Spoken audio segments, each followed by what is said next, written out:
देखो बहुत सारे स्टूडेंट्स को किसी और सब्जेक्ट से डर लगे या ना लगे, लेकिन मैथ से तो डर लगता है। और पता नहीं कि कुछ स्टूडेंट्स को मैथ के क्वेश्चन को देखकर ऐसा क्यों लगता है कि ये मुझसे ना हो पाएगा। इसके लिए तो स्पेशल लोग होते हैं। देखो किसी भी सब्जेक्ट के प्रति हमारा माइंडसेट ही उसको हार्ड या इजी बनाता है। देखो मैथ एक नॉर्मल सब्जेक्ट की तरह है, बस आप कुछ मिस्टेक करते हो इसलिए आपको मैथ डिफिकल्ट लगता है। लेकिन इस वीडियो के बाद आपका मैथ भी काफी नॉर्मल हो जाएगा। हो सकता है कि इसके बाद आप मैथ में बाकी सब्जेक्ट से अच्छा कर पाओ, और ऐसा हो सकता है 100%। देखो कोई भी सब्जेक्ट हार्ड तभी होता है जब वो हमारे पल्ले ना पड़ता हो, समझ में ना आता हो। आपको हिस्ट्री हार्ड क्यों नहीं लगता, जियोग्राफी हार्ड क्यों नहीं लगता, साइंस हार्ड क्यों नहीं लगता? क्योंकि वो आपको पढ़ते वक्त लाइन बाय लाइन समझ में आ जाता है। लेकिन मैं इतना जरूर कह सकता हूँ कि आपको उसमें से बहुत कुछ याद नहीं होगा।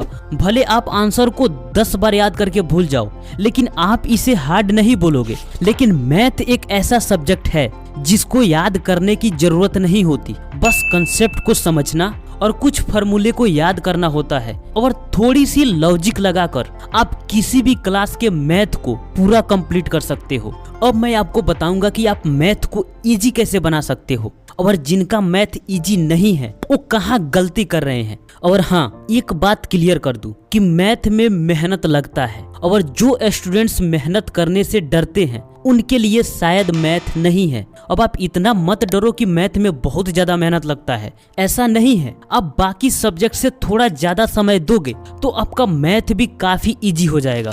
नंबर 1, मैथ का बेसिक नॉलेज गैदर करो। मैथ उन स्टूडेंट्स के लिए इजी हो जाता है जिनका अंक गणित पर पकड़ अच्छी होती है। मैथ को अच्छे से सॉल्व करने के लिए सबसे पहले कम से कम आपको 20 तक टेबल यानी पहाड़ा याद होना चाहिए। उसके बाद आप पॉइंट नोट करते जाओ। एडिशन यानी जोड़, सब्ट्रैक्शन यानी घटाव, मल्टीप्लिकेशन यानी गुणा, और डिवीजन यानी भाग आपको तो अच्छे से आना चाहिए।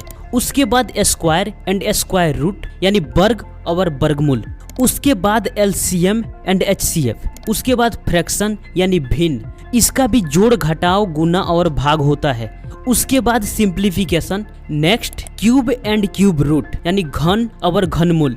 नेक्स्ट रेशियो एंड प्रोपोर्शन यानी अनुपात एवं समानुपात। एक्सपोनेंट यानी घातांक। टाइम एंड डिस्टेंस समय एवं दूरी, और परसेंटेज यानी प्रतिशत। और इन सबको पेपर पर नोट कर लो और इस पर अपनी पूरी पकड़ बनाने की कोशिश करो। पर ये सब चीजें तो आप फर्स्ट क्लास से सीखते आ रहे हो, तो अगर इसमें आपको थोड़ी कमी लग रही है तो आप फिर से रिवाइव करो, या आप पॉइंट बाय पॉइंट को यूट्यूब पर सर्च करके भी सीख सकते हो। अगर इस पर आपकी पकड़ अच्छी हो गई तो मैथ आपके लिए इजी और इजी हो ही जाएगा। ये मैथ का बेसिक नॉलेज है, और इन्हीं बेसिक्स पर जिनकी पकड़ अच्छी नहीं होती उनके लिए मैथ चैलेंजिंग यानी डिफिकल्ट हो जाता है। उसके बाद आप फार्मूला का नोटबुक बनाओ, क्योंकि आपके बुक में मैक्सिमम क्वेश्चन फार्मूला से ही सॉल्व होते हैं। तो आप जिस भी क्लास में हो, अगर आप मैथ पर पकड़ बनाना चाहते हो तो आप कोई भी चैप्टर सॉल्व करने से पहले अगर उस चैप्टर में फार्मूला दिए गए हैं तो सबसे पहले कॉपी में नोट कर लो, उसे याद करो, उसके बाद आप क्वेश्चन को सॉल्व करो। ये आपके लिए आसान हो जाएगा। वैसे भी अगर आप कोचिंग जाते हो या स्कूल जाते हो तो मैथ का मैक्सिमम क्वेश्चन टीचर ही सॉल्व करा देते हैं, पर फार्मूला तो वो आपके लिए याद नहीं करेंगे, आपको ही करना होगा। क्योंकि दोबारा प्रैक्टिस और एग्जाम में लिखने के लिए फार्मूला ही काम आएगा। जैसे आप एक छोटी सी एग्जांपल से समझो। अगर आपसे बोला जाए कि एक सर्कल का एरिया निकालो जिसका रेडियस 5 सेंटीमीटर है, तो आपके माइंड में सबसे पहले क्या आएगा? उसका फार्मूला। अगर फार्मूला याद है तो आप आसानी से सॉल्व कर लोगे और वो आपके लिए तो इजी होगा। लेकिन अगर फार्मूला याद नहीं है तो वही क्वेश्चन आपके लिए मुश्किल हो गया। तो सबसे पहले आपका काम है कि मैथ का बेसिक्स पर पकड़ बनाओ।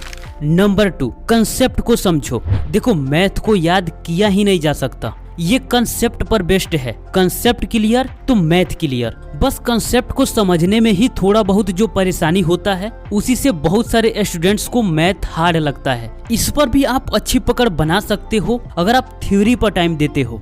फॉर एग्जाम्पल, अगर आपसे बोला जाए कि आप राइट ट्रायंगल का एरिया निकालो यानी समकोण त्रिभुज का क्षेत्रफल निकालो जिसका हाइपोटेन्यूज 10 सेंटीमीटर और बेस 6 सेंटीमीटर है, तो सबसे पहले तो आपको ये पता होना चाहिए कि आखिर में समकोण त्रिभुज होता क्या है, इसका किस भुजा को कर्ण, किस भुजा को आधार और किस भुजा को लंब बोलते हैं। उसके बाद में अगर आपको इसका क्षेत्रफल निकालना है तो सबसे पहले इसका फॉर्मूला याद होना चाहिए 1/2 बेस इंटू हाइट। पर क्वेश्चन में हाइट का तो वैल्यू ही नहीं है, तो अब हाइट निकलेगा कैसे? तो फिर हम इसका फॉर्मूला ढूंढेंगे। तो इसका फॉर्मूला होता है height is equal to root under hypotenuse square minus base square. अब इतना जब कर लोगे तो सिंपली अब आपको प्रोसेस को फॉलो करना है। अब यहाँ मैथ का बेसिक काम आएगा, गुना कैसे किया जाता है, रूट को कैसे हटाया जाता है, ये तो मालूम होना चाहिए। इसके बाद जब हाइट निकल जाए तब आप एरिया इजीली निकाल लोगे, राइट।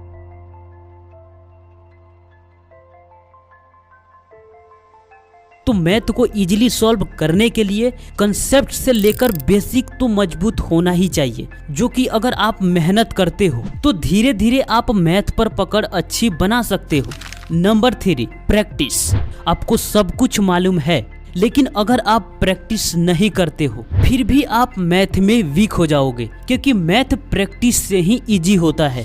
और जो लोग मैथ पर समय नहीं देते फिर वही बात आती है कि मैथ हार्ड है। अगर आप क्वेश्चन सॉल्व करते हो, अगर आपसे उसका राइट आंसर नहीं आता है तो इसका मतलब ये नहीं है कि आपके लिए मैथ तो हमेशा के लिए हार्ड ही है। ऐसा सबके साथ होता है, एक बार नहीं आता, 2 बार नहीं आता, तीसरी बार में आ ही जाता है। देखो, अगर आपको मैथ समझ में नहीं आता है तो आप किसी से भी हेल्प ले सकते हो, इसमें शर्म की कोई बात नहीं है, क्योंकि मैथ अपने आप समझ में नहीं आता, इसके लिए दूसरों का हेल्प लेना ही पड़ता है। अगर आप चाहो तो मैथ का ग्रुप डिस्कशन भी कर सकते हो, जिसमें एक दूसरे का प्रॉब्लम सॉल्व हो जाता है, या टीचर तो आपके लिए हमेशा अवेलेबल है, तो कोई दिक्कत की बात ही नहीं है। तो बस आपको मैथ का बेसिक्स नॉलेज मालूम होना चाहिए, कंसेप्ट को समझने के लिए थ्योरी पर ध्यान देना होगा, थोड़ा लॉजिक लगाना होगा और लास्ट में प्रैक्टिस करना होगा। आप जितना प्रैक्टिस करोगे मैथ आपके लिए उतना इजी बनता जाएगा। तो आप ये चीजें करो, फिर आप नहीं बोलोगे कि मैथ मेरे लिए हार्ड है।